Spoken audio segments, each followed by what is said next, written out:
विनय पांडे की धार्मिक विधि कक्षा में आप सभी का स्वागत है। कल के वीडियो में कुछ लोगों ने किया कि आप भैया कि आप थोड़ा ये बताइए कि कोई नाबालिग लड़की किसी लड़के के साथ यदि भाग जाती है तो अपोजिट पक्ष के वकील की क्या ड्यूटी होती है, वो क्या करके कर सकता है। मान लीजिए कोई पॉस्को लड़की है, पॉस्को मतलब अंडर 18, मतलब 18 साल ना हुई हो, उससे नीचे यदि कोई लड़की किसी लड़के के साथ भाग जाती है तो पुलिस क्या करती है, अंडर आईपीसी 363, वर्तमान में बीएनएस हो गया, 363 मामला काम करती है अज्ञात व्यक्तियों के खिलाफ। माता पिता चिंतित होते हैं क्योंकि माता पिता बड़े मुश्किल से उसको पाल पोस के बड़ा करते हैं और लास्ट में उस लड़की को उसका ब्रेन ज्यादा काम करता नहीं तो वो किसी के साथ बहक के चली जाती है। ऐसी दशा में जो पीड़िता पक्ष की ओर, मतलब पीड़िता यहां पे आ गई लड़की के माता पिता, ये माना जाता है कि लड़की जब तक 18 साल नहीं होती है वो उसके भलाई, वो कोई वस्तु तो नहीं है लेकिन वो अपने गार्जियन के अंडर में रहती है, उसकी कस्टडी में रहती है और उसके बिना कस्टडी के उसको ले जाना, ये माना जाएगा कि आपने जो है अपहरण व्यपहरण किया है।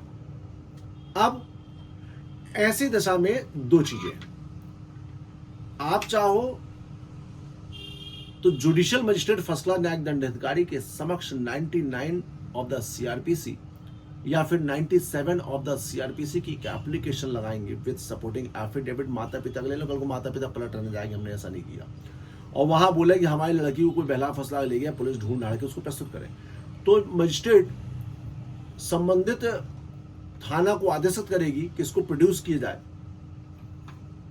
लेकिन यदि वो ना करना चाहो तो आप हैबियस कॉर्पस लगाएंगे। हैबियस कॉर्पस, कॉर्पस मतलब संबंधित लड़की, हैबियस मतलब कस्टडी, मतलब कि किसी को बंदी बना के रखना।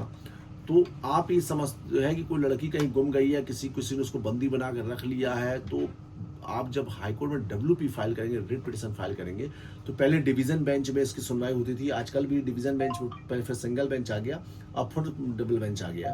तो उस दौरान कोर्ट क्या करेगी, नोटिस इशू करेगी और संबंधित थाना और एसपी जबलपुर को, एसपी जबलपुर नहीं, जहां भी जिस जिले का मामला होगा, आदेशित करेगी कि 3 दिवस जो दिवस के अंदर उसको लाके पेश करो।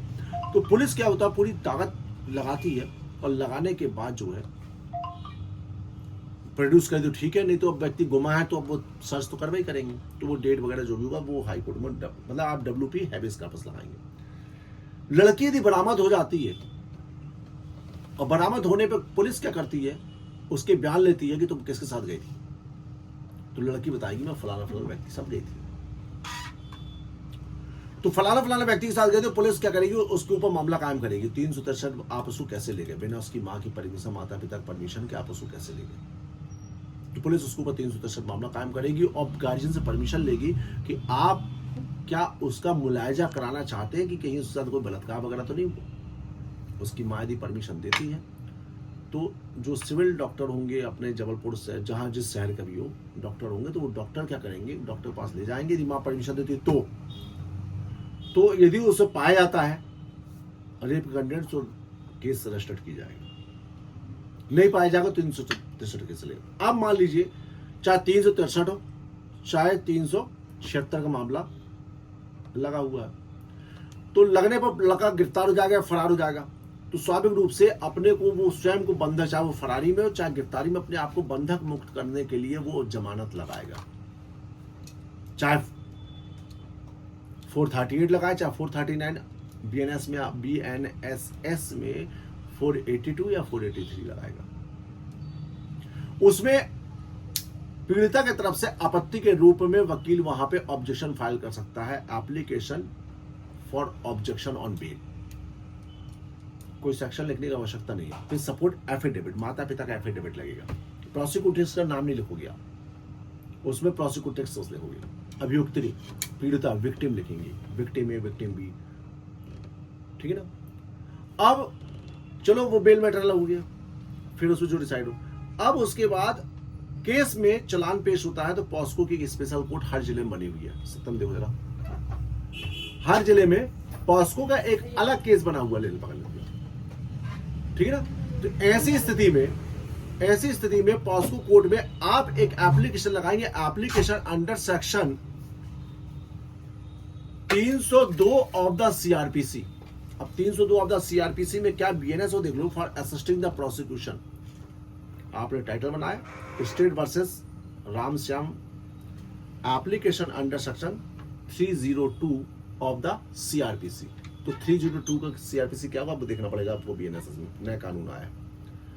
मैं उसमें क्या लिखेंगे, कंटेंट साफ रहेगा कि निम्नलिखित निवेदन है कि फलाना फलाना केस जो है, application that the aforesaid case is pending before this honorable court and the parents of the prosecutrix wants to engage private counsel because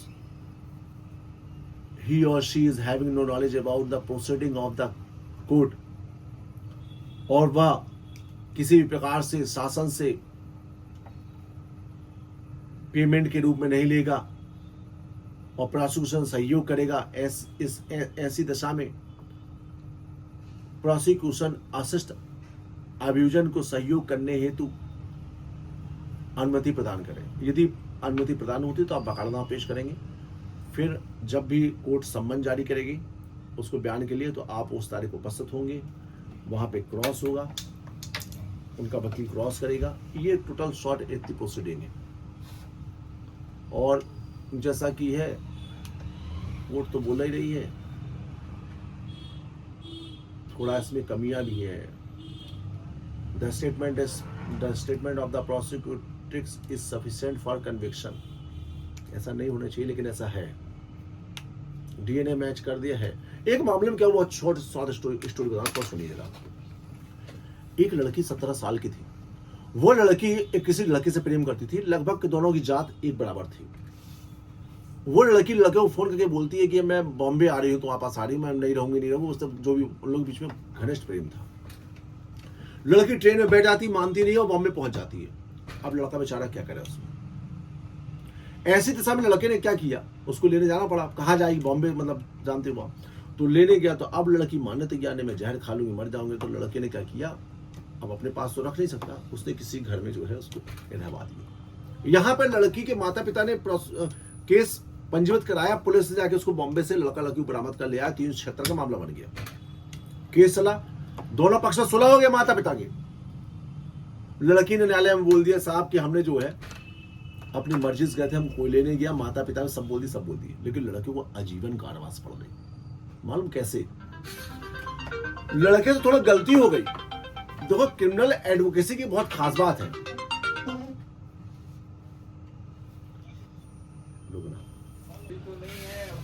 लड़के ने अपने बचाव के संदर्भ में वहां बॉम्बे में जहां लड़की रही थी उसके मकान मालिक को लाके डिफेंस विटनेस के रूप में पेश कर दिया। क्रिमिनल एडवोकेसी की खास बात यह है कि क्या नहीं बोलना। पान के टपरे में खड़ो के लोग पकड़ बहुत ज्यादा करते हैं, लेकिन यहाँ पे कोर्ट में ऐसा नहीं है, कितना नहीं बोलना।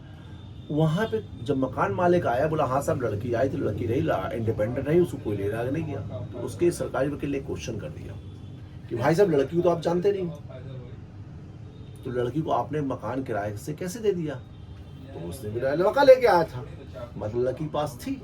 इस बात पर से उसका जीवन पर ये मैंने दोनों बैलेंस करके बताया, कैसे असिस्ट करना है, कैसे काम करना है। बाकी जो गवाह सबूत बोलेगा उस पर न्यायालय फैसला करेगी, और न्यायालय इस समय बहुत अच्छी फैसला कर भी रही है। आप सभी को नमस्कार। बिना पांडे के धार्मिक विधि कक्षा में आपका स्वागत है। पुराने वीडियो भी है, नए वीडियो फिर से चालू कर दिया हूँ, और आपको ठीक लगे तो आप चैनल को सब्सक्राइब भी करेंगे, लाइक करेंगे, शेयर करेंगे, और कमेंट बॉक्स में कोई भी आपके मन में कोई जिज्ञासा हो आप बताइएगा, हम आपको नॉलेज देंगे।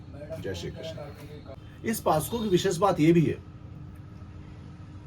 कि जब कोई बेल एप्लीकेशन लगाएगा तो it is the duty of the court as per law notice issue करना पड़ेगा। जब तक नोटिस प्रोसिक्यूट्रिक्स या उसके गार्जियन को रिसीव नहीं होगा तब तक केस की सुनवाई नहीं होगी। ये भी इसमें बहुत बड़ा है, और ऐसे बहुत सी चीजें और भी हैं, समय अनुसार आपको मैं अपडेट करूंगा।